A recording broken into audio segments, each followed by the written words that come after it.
Okay, what school should you attend? Let's say you're wanting to do entry level in the HVAC. So what school should you attend? I'm going to try to give you some ideas of what you should look for. Now, while we're doing this, there's a bunch of pictures in the background. They don't necessarily pertain to the text. It's just pictures of equipment and failures and things like that. So don't get too freaked out by it. Okay, who am I? I am a service tech. I actually had training before I started in 1977. After that, I worked a couple of jobs for people, owned my own business, ended up with 27 years as a service tech. Well, then I moved to teaching. So I taught for 9 years. So I've been pretty much at all this kind of stuff. So I have I've worked on both sides of this pretty much. So what kind of course should you go into? Well, probably the best course, if you can do it, is going to be the 8 or 9 month course. That's kind of a minimum course length that will allow you to get government assistance or loans or something like that through a certified program. But I would use something that's certified with the feds. You need to decide at that point whether you want to do day or night. Now, I absolutely recommend day. The reason I recommend day is because it's over faster.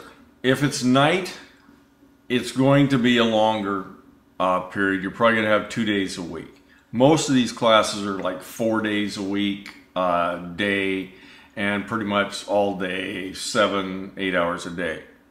They can be 5 days, but if you do it at night, the chances are real good you're not going to complete the course. It's going to be long. It's going to be probably over 2 years.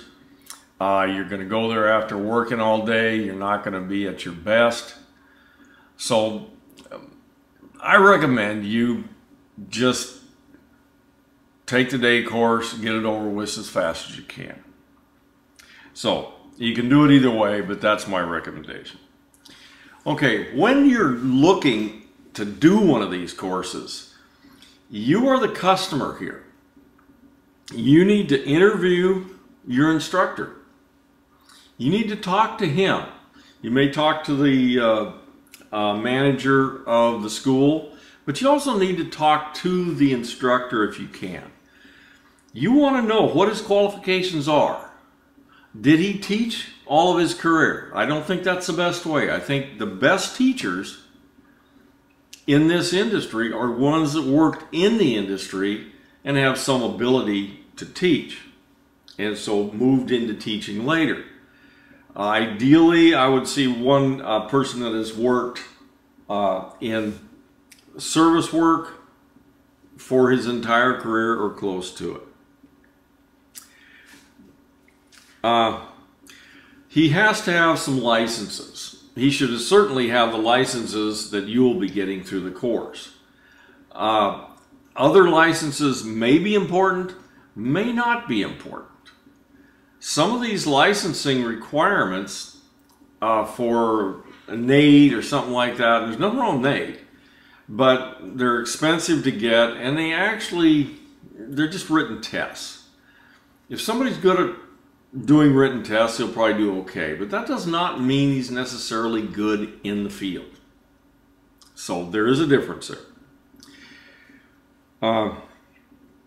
You should look at his student reviews, because reviews are actually required in accredited courses, that you have to have student reviews.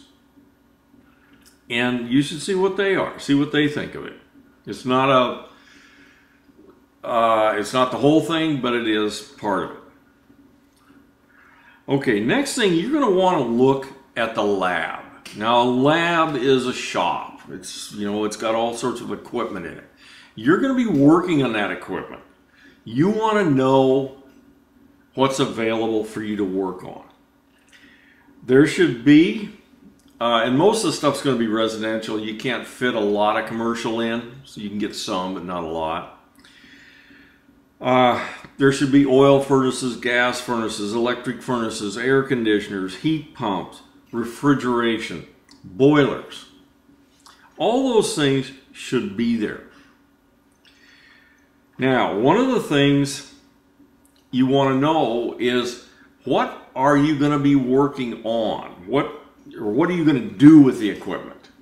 Are you going to be able to take it apart? Are you going to be able to do certain operations, services, repairs, and that sort of thing? Do they put you out there in the lab doing that? Okay. Are you going to be working with a lot of other students? Are there going to be a lot of students there? I've actually found that the maximum number of students I wanted to work with was 18. I've worked with less students, I've worked with more. Less is always better. If you get a lot of students in there, you're going to have less time where the instructor can spend with each one of the students. So I think that's important too. How many students are going to be in the class? How many instructors are there? Is there one instructor and a helper, and is a helper full-time? Those are all important. Okay, there's going to be tests in all schools. They have to have tests. I think tests are absolutely necessary. Some of them are going to be written tests. Some of them should be lab tests, where you do something on a piece of equipment and your instructor critiques what you did. These are harder for the instructors to do. It takes a lot of time for them, but they're absolutely important, and they must be done. Some students do not do well on written tests, but they do better on the lab. And that student can be just as valuable of a tech as anyone, but he just has different learning abilities. So you want hands-on tests. You want to know how many there are, what they are, and so on. When you go out into the lab, you're going to find equipment out there, and it's going to be lined up in lines and so on. Don't look at equipment that is kind of tore up. Panels are missing. Sometimes wires are hanging out. The equipment is going to look like that. Some of it's going to be pretty bad shape, some of it's going to be in good shape. What you're looking for is not the condition of the equipment, because face it, you don't work on brand new stuff. If you're working in the service industry, you're working on used stuff. Some stuff that's not made anymore. And other students have worked on it before you. And there's a limited amount of those things. So don't look out in the lab and see a lot of kind of tore up looking equipment and say, well, I don't want to work here. None of this stuff's in any kind of good shape. I mean, it should be reasonable, but it's hard to keep equipment back there that students are working on without it falling apart. And a lot of it does get changed out some, and that's not always good. In other words, you want equipment that people are working on. Okay, demonstrators. Demonstrators are used as training tools. They're usually maybe a piece of air conditioning equipment or something like that. It's all kind of laid out so you can see it. Now, it has value for you for training. However, if your school depends almost entirely on demonstrators, you're not going to be able to work on real equipment. I've found that I can set up a demonstrator, let my students play with it. They will play with it for a while, and then they get bored with it. because there's really not a lot they can do. I'm not saying they shouldn't have it.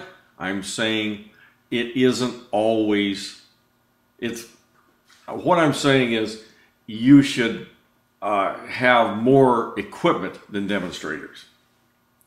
It's an integral part of the system, but it is definitely not what you're going to learn on. Okay, internships. You want internships.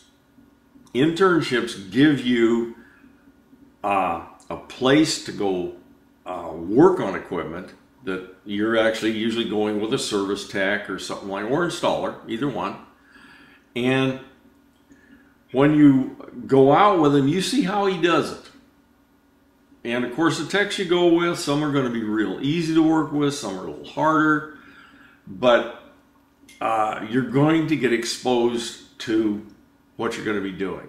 You're also going on a job interview with every one of these you go out on, because these guys may be employing you. So do more than is necessary. Show that you're really wanting to get into this stuff. Ask the tech you're going with if you can do part of the work, things like that. You want to be pushing and showing how good you are. And that's the internships. Another thing you should be looking at, how many of the people that graduate from this school actually get jobs in the industry? I generally would want to be a serviceman. I mean, I was a serviceman most of my career, except when I taught, and I loved being a service guy. Service guys usually are paid a little better, not always, than installers, but there's also salesmen you might work into. Some guys are really good salesmen. They start out in install or service and end up in sales. Nothing wrong with that. But because I was a service tech, I'll always be looking at it as that's the best job. It was a good job for me in all of my career, and I've never regretted it. Okay, you also want to know what licenses are going to come with the course. Now, there's a number of licenses that are necessary, and they vary with the different states and sometimes cities and counties. For your area, well, one of the licenses you're going to have for national is the CFC license. That's a refrigerant license. You're going to have that thing. In some areas, there's a natural gas license that you have to prep and take, and an oil license. Electrical varies with the state, and each state has their own qualifications for electrical licensing. However, some of the licensing requirements in different states, especially for electric, will not allow you to just take some classes and then take a test. You actually have to have a certain number of hours in the field working with a lead man. You're the apprentice, he's the lead. You need those hours before they'll let you take the test. So, if you're a service tech, you're almost always alone. So you're probably not going to be able to get your licenses right off. If you go into installation, there's usually two. There's usually at least one lead and an apprentice. And you need to be able to have that time so that you can get your licenses, or whatever licensing it is. You need to research the licensing where you're at.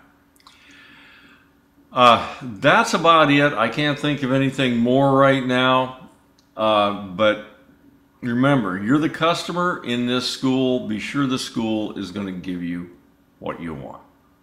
Hope this helps, guys.